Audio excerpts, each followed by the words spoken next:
És un plaer per nosaltres acollir aquest primer acte de recolzament al voluntariat en el marc de l'any europeu del voluntariat. Molt bé a tots els que heu participat, voluntaris, vosaltres marqueu la diferència, feu una societat millor, enhorabona, i té la paraula Laia Corcoll. Avui el que farem és una lectura dels 10 millors relats, els 10 relats que han quedat finalistes, i d'entre aquests 10 relats coneixerem quins són els 3 relats guanyadors. Entre la transparència subtil i delicada de la humanitat, entre el fil descaradament egocèntric i tremolosament desvergonyit que cenyeix cada persona al sac de la societat, i més enllà de les muntanyes materials que captiven l'afany dels nostres ulls, confesso, amb voluntat ferma i tendra, de compartir-ho, que he descobert un nou món. Un món del que he decidit fer-m'hi voluntària.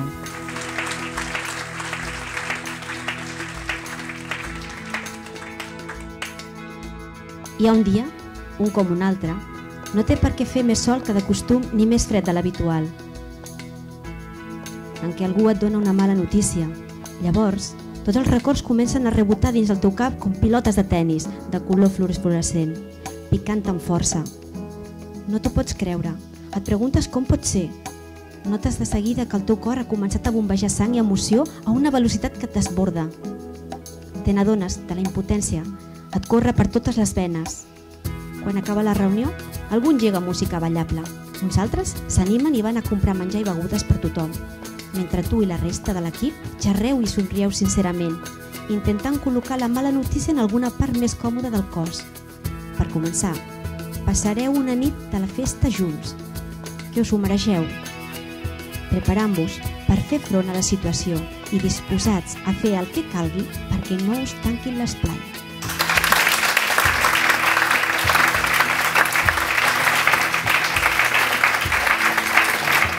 La corbata sap que aquest dia l'abandono unes hores, m'allunya dels menuts. Convertit en voluntari de la FANOC, convertit en jo mateix, surto escopetejat amb la meva fidel companya de 2 rodes que enfila veloç al carrer Balmes cap a Destí. El rellotge marca les 2. Al cel s'obren clarianes.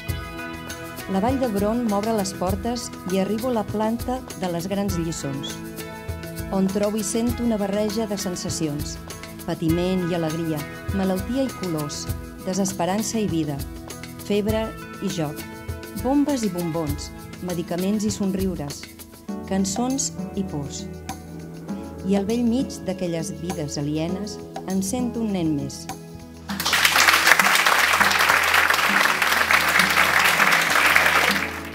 A part que sigui l'any europeu del voluntariat, que és un reconeixement per tots, també que algú agafi una ploma o un llapis o el que sigui i vulgui plasmar en un paper aquesta vivència que és tan personal. Quan avancen les societats?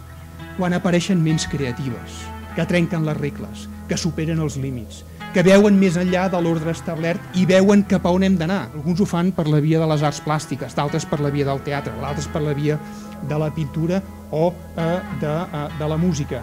D'altres ho fan per la via de les paraules, de la lletra, de la poesia, de la narrativa, de la novel·la.